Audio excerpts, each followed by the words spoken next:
The conversation that we're having is understanding the Nigerian law. Now we're not going to be having it alone. We already have our guest in the studio. We have Toby Adetona. She is a lawyer by profession who aims at simplifying the law for a layman using different methods.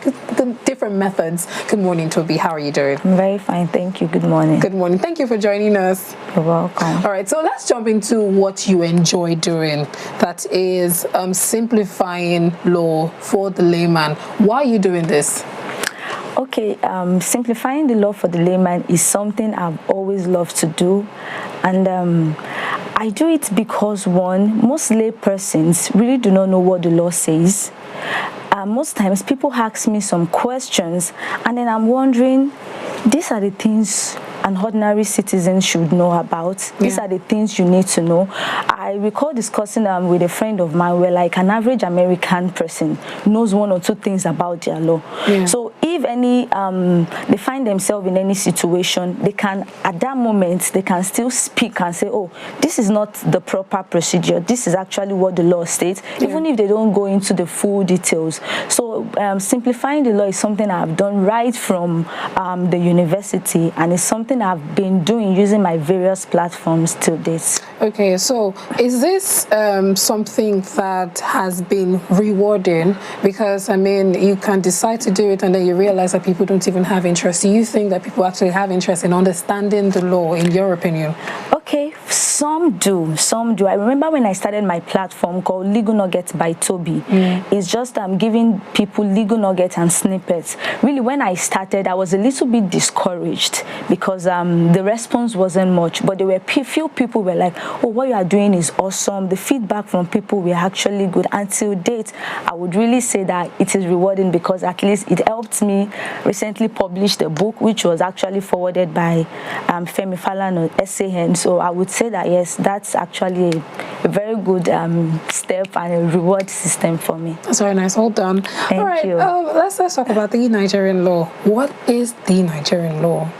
Okay, in simple terms, I would say the Nigerian law is a body of law that regulates the Nigerian state as a whole, institutions, the citizens, and the various organs of government. So, simple terms. Do we have an amount of law in the Nigerian constitution? Is there a number to it? No, we have something called the LFN, all right, Laws of the Federation of Nigeria. In the LFN, it's categorized alphabetically. In letter A, we have diverse laws that start from A. In letter B, we have diverse laws that start from B. In letter C, we have all the way to Z. So that is where you find all the laws in Nigeria. So there are numerous laws. Anytime I open the LFN, I just realize that I didn't know this one existed though.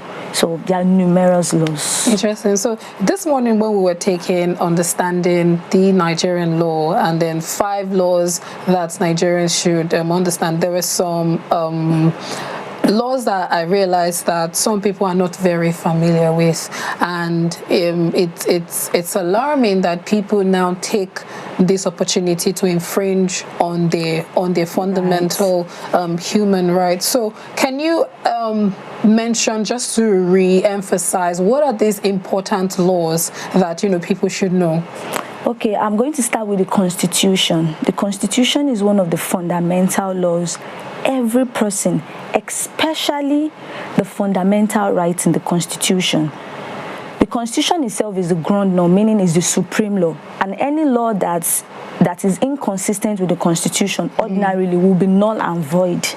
Any laws, any policies, although the Constitution does not contain all the law, but it's more or less like a source where every other law must derive their validity from. It's more or less like a source, like a stream or a river that now has different streams.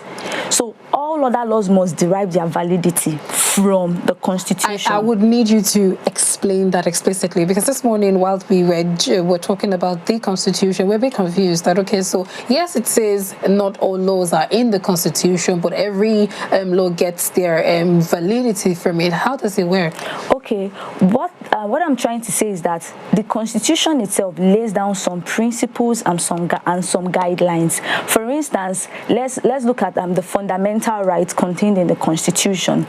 And for instance, let me say maybe a state government or a private person makes a law that infringes on a person's rights, let's say right to personal liberty or right to dignity of persons. The person can refer to it and say, no, the Constitution, which is the supreme law, and there's something we call the supremacy of the Constitution. That is what we operate in Nigeria. The Constitution is supreme over every laws. So you can make recourse to it and say, no, if the Constitution is saying this is wrong, then this law is surely wrong. So every law must just derive their validity from the Constitution because it contains certain guidelines and principles in which every other person is expected to follow. So it's more or less like a source for every other laws to just derive their validity. All right, so what are the other laws apart from the Constitution? Okay, then the Labour Act too. The Labour Act is also a good law, although there's a misconception by people who think that the Labour Act just governs all kinds of employment. Oh, yeah, interesting. That is actually false because the Labour Act itself states that it regulates these three kinds of employment, and that is master-servant relationship, that's those who does menial jobs. Then employment governed by contract of employment. Most people in private employment, they are governed by their contract of employment. And those civil servants, they are governed by statutes. Interesting. So the Labour Act is more or less like an addendum, like an addition, not the main act. So for instance, if I'm working with my company, my law firm, and my law firm writes some things that, okay, this is the rules and regulation, this is your terms and conditions of your employment. If I have any issues, it's my contract of employment the court will look at because that is what is regulating me. What the Labour Act is just meant to do is more or less like a generic application that should, in case maybe some of the rights are infringed upon, we can now fall back to. But that is not really the major law. It's my contract of employment because I signed it, I read it.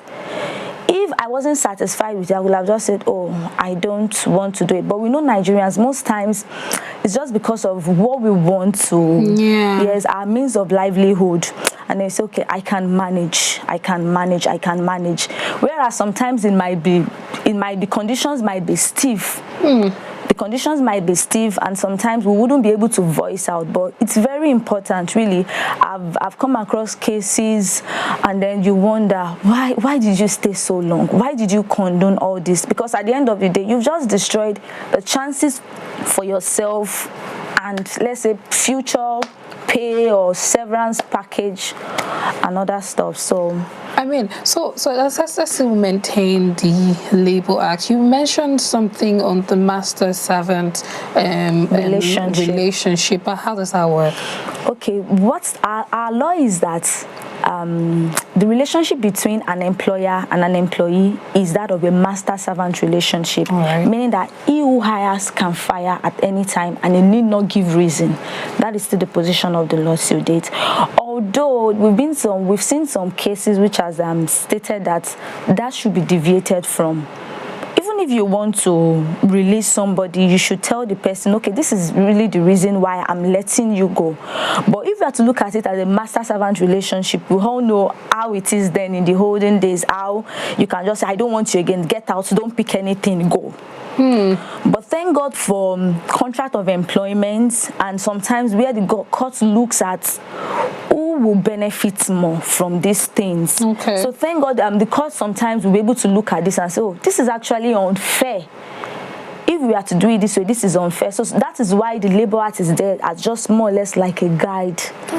So it just stipulates, okay, terms and conditions. But we know that people in private employments can come up with several terms not even covered in the Labour Act.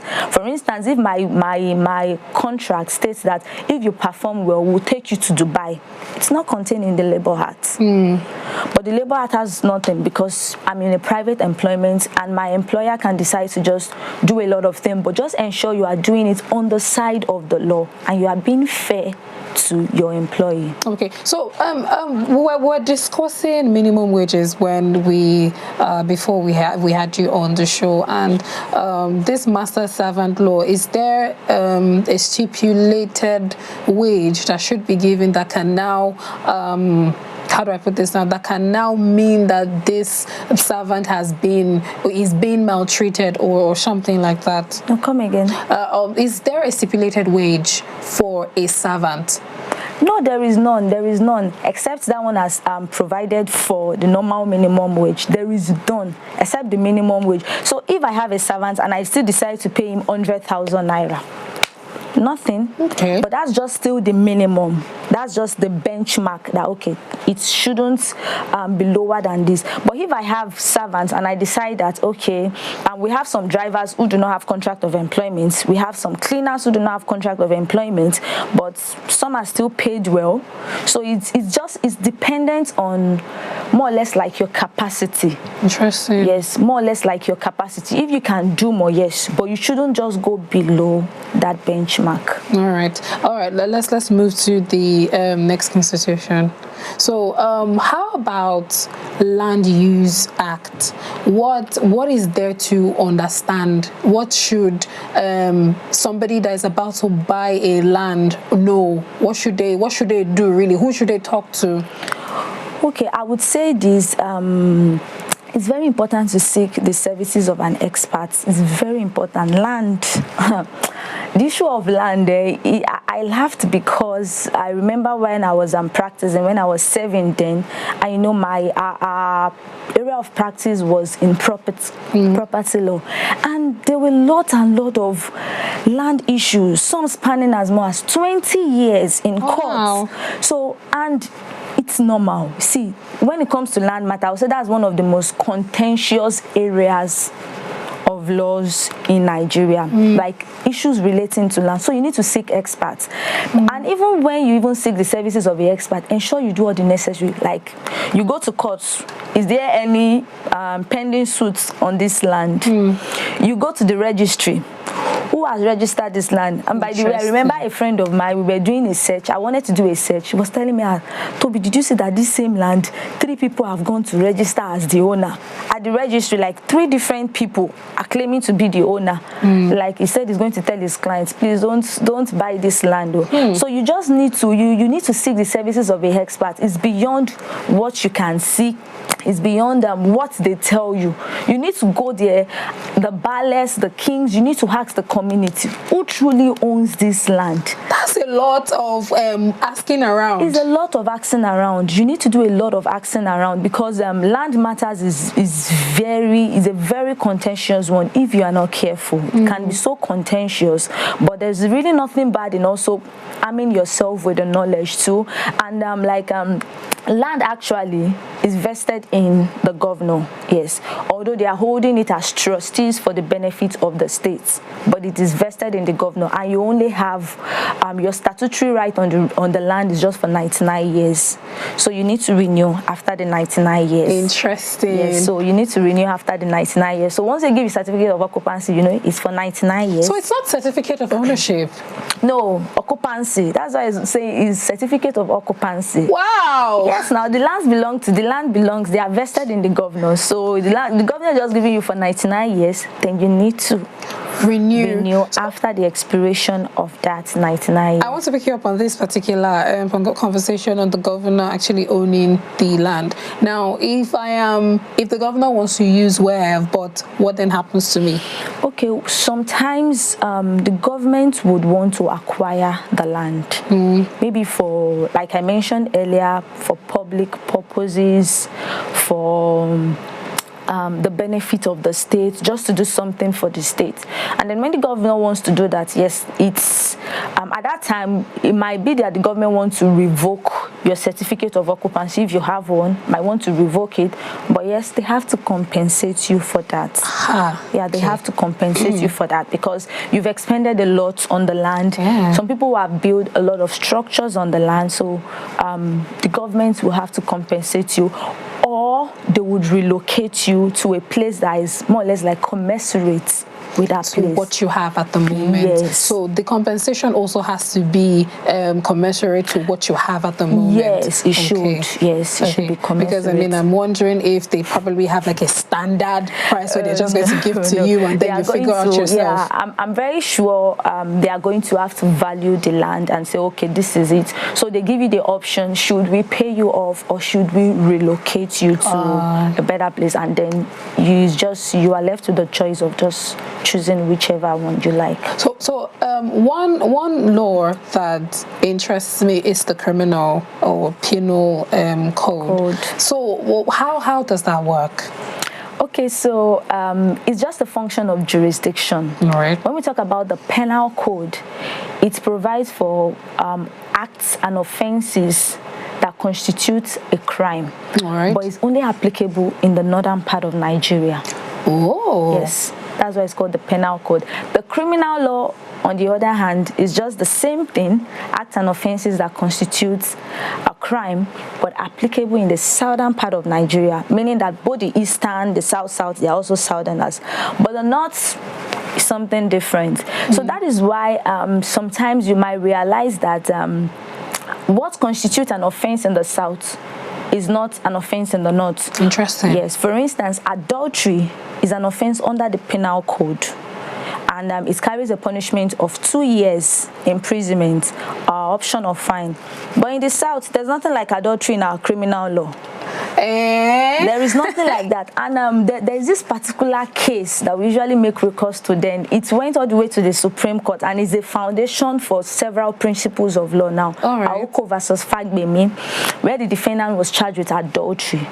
So the defendant was convicted actually, but when it got to the Supreme Court, the Appeals Court said no, you can't convict a person for a law that is not stated in a written act. Interesting. The act does not say that this act constitutes an offense, a punishable offense. So you can't. It's not done. If probably she was subjected to the penal code, or she was in the north and that is a way of life, she would have been held. But being in the south, it is not an offense here. So it's just a function of jurisdiction. If you are in the southern parts, it doesn't apply to you here. If you are in the northern parts, you just don't have any choice, but it will be applicable to you there. So that's just it. So it's just a function of jurisdiction. Penal code for those in the northern part of Nigeria, criminal code act for those in the southern part of Nigeria. I find that very interesting. So I mean, this means that there's certain things that you can do in this part that you may not be able to do in that part, but in your mind you think that also in Nigeria, so it really doesn't matter, but you have to be very careful. Yes, you have to be very careful. So they will tell you, even when you go to you go somewhere else, you just have to ensure that you know the laws of the land. What you think might not be obtainable here will be obtainable there. So for instance, let me still use the same adultery. In the south, instead, if your spouse is cheating, what you can actually do is like you can file a petition, right? But under the Matrimonial Causes Act, and says that okay, this is the fact, this is part of the fact for my grounds that my wife cheated. But if it's under the criminal thing, it doesn't work. But in the north there, it works. It's a standard. So if you're going to file this particular petition, you have to have evidence. You have to have evidence. Most times you always add the adulterer, like the third party that the person committed adultery. Oh, yes. Wow. That's what makes it have them like hold water or have grounds. Yes. So so the petitioner will now also the wife or the husband, the spouse, and then the other party that the person committed adultery with. So. Interesting. All right, so let's talk about problems and challenges of enforcing the law. I mean, earlier on we were discussing, the audience that you get from teaching, law to the layman, and then of course you said it's encouraging sometimes, and sometimes some people don't even pay attention to this. So this also now means that because some people don't pay attention to wanting to learn the law, it may mean that there might be difficulties in people actually knowing their rights as one, and also there will be challenges in enforcing law. What are those challenges? Okay, one of the challenges is ignorance, and it's something we've mentioned. It is one thing not to know. It is another thing to know that there's facilities, but you don't want to learn. So we have some people who don't care. Some people are always saying something like, this is Nigeria, the law does not work. And I'm always like, have you tried all the law? There are laws that regulate every aspect of human lives. I want to enter a contract, there's a law that regulates contracts. All right. I want to enter into an employment, there's a law that regulates that. I committed an offense, there's a law that regulates that. I want to receive my pension, there's a law that there's a law for every. So are you saying you've tried all the laws and it's not working? No. So that is why the knowledge of the law is very important. There are some you need to harm yourselves with, because you don't know when the situation or the circumstances around you will just throw one at you. And then at that time, once you have an idea, you can save yourself probably before you can get the services of a lawyer. At that time, you know. Then also, that same ignorance, once you are aware of the law, it's easier for your lawyer to also explain better. Once your lawyer is explaining some terms to you, you have a little understanding of the law. It's easier for you to comprehend than somebody who has no idea, and then the lawyer is trying, oh, this is it, if it does not work, this is. But because you have an idea, is very important. So ignorance is just number one thing. That's why I said that some people don't know, but they actually want to know. Why some, they know that yes, the materials are out there, people are actually doing their best to sensitize them, but they are not just interested. So that is just one thing. Then another one is religion. Okay. Another one is challenges is religion. Most times Nigerians leave issues to God a lot. Nigerians leave issues to God a lot. If you leave issues to God, how would you be able to enforce that right? That is really a major issue, because at one time I took a vox pop and I asked people, why do you know that you can actually enforce the law? What are the impediments? And then one of them, just leave things to God. God will fight the battle. You know, while I was an undergraduate doing tort law, I saw things, to me, they were meaningless things why some people were going to court. Imagine somebody's leave from the adjacent compound fell into your compound, then you sue the person for nuisance and trespass. Leave. You know, it's just now that I've come to appreciate all these things, because then it already laid the foundation that this is your compound does not extend to this. Anything that falls from your compound into my compound is trespass. You're already going beyond your boundary. You are encroaching. You are going beyond your boundary. So religion also is a challenge. Then another challenge I would say is lack of access to courts. All right. Or access to justice rather. And access to justice would involve access to courts. An indigent, somebody who has no money, who has no idea, how will he be able to enforce his or her rights if he does not have access to all those things that can bring him justice? If he cannot seek the services of a lawyer, if there is slow dispensation of justice, for instance, there is nothing more awesome than me going to court and then in months' time my judgment is out. Yes, rather than waiting years and at the end of the day you might even now still lose. That would be so disappointing. That's so disappointing, and it happens a lot. So once there's also access to justice and everything, it helps, but lack of access to justice is also an impediment. Then I would say probably disobedience to court orders too. They're one of the challenges too. We've seen some people who feel they're actually bigger than the law, who has disobeyed the law. So it's also a challenge too for enforcement, because at the end of the day, if you really enforce those rights and the case turns out to be in your favor, but the person you are enforcing it against or the institution you are enforcing it against is being adamant and saying, no, this one, no, even after the highest court of the land has already made the case in your favor, pronounced in your favor.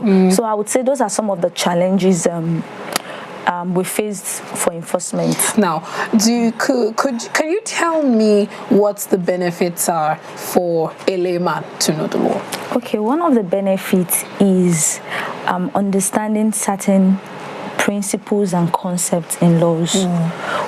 Once you know the law, it's easier for you to understand some basic principles and concepts. Okay, a concept that is largely misconstrued is the concept of bail. When anybody hears bail, like this, the layman hears bail, hey, the judiciary is this, the lawyer is this person is this. Whereas you don't really know, understand what bail is. Bail itself is a temporary release of a suspect, not a permanent one. And he or she is released to sureties. The sureties are to ensure the person reports back at a specified date at a specified time. These sureties, it's not like they just come like that though. Their reputation is at stake, their properties is at stake. So it's a temporary release, and it's also a constitutional right, because the position of the law is that a person is presumed innocent until proven guilty. So irrespective of whether the person was caught in the act, they still need to read those laws to that person. So once you know the law, there are certain legal principles you would be aware of. You wouldn't join the bandwagon of those that say, oh, this one is that one. You already know.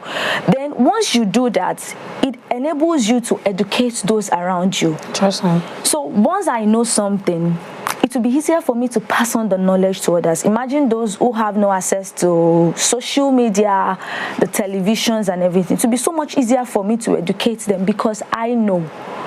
And one person cannot do that. So if you know those legal principles, is going to be one in your favor, and then also help you educate those around you. Then too, you also get to know how the court works. Okay.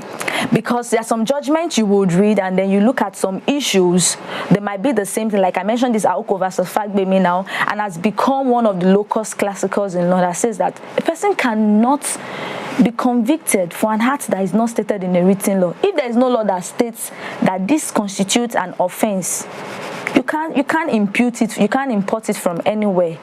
So it also helps you know how the court works, how evidence are adduced in court. What does the court look at? Like for criminal matters now, we know the standard and burden of proof is proof beyond reasonable doubt. The defendant need not say anything. The defendant can say amuto. Is the duty of the prosecution to prove beyond reasonable doubt. So when this matter comes outside, you know, oh, this is actually the standard of proof, this is actually the burden of proof. But for civil cases, it shifts. Once I say my own side of the story, it falls on you to say your own side of the story. So once you know the law, it's easier for you to know all of those things. And then it also helps you for subsequent transactions. How do you react when you are faced with issues like this? So once you know the law, like I mentioned earlier, before you even seek the services of a lawyer, there are certain things you can do there and then. For instance, somebody brings a contract for you, and then you look at the conditions. I'm like, no, this is what an offer should consist of. No, I think this is a counter offer. No, I think this is an invitation to treat. You already know all those things. Oh, this is an NDA. This is what is needed to be done. No, an NDA cannot go on indefinitely. Certain things you need to know. So once you know all those things, for subsequent transactions and everything, it's just going to be like a guide for you. And then you can help yourself from any transactions, from any situation at that time.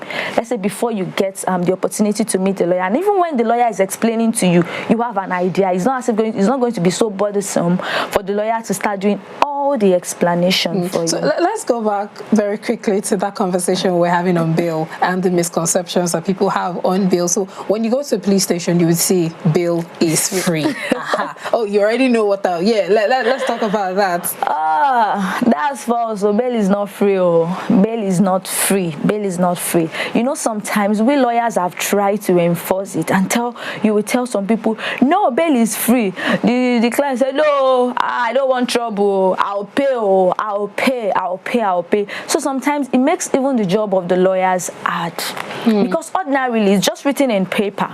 It's just written in paper because they will say, go and bring money for bail and everything. Even though it is written there, bail is free. And then once you even enter the police station, it's written there. I mean, it's there. Bail is free. But in practice, it's not free. In practice, it is not free. But what can be done? Because, I mean, if I'm arrested and bail is meant to be free and somehow they're asking me to pay money, then what do? I just pay the money and go? How do I exercise my fundamental human rights? That's a dicey one. Sometimes I would tell people, because you really don't know what will be the aftermath of your action. Like I tell people, you just have to be polite. All right. You don't have to exert your authority or this. Sometimes by the time you exert your authority, it might lead to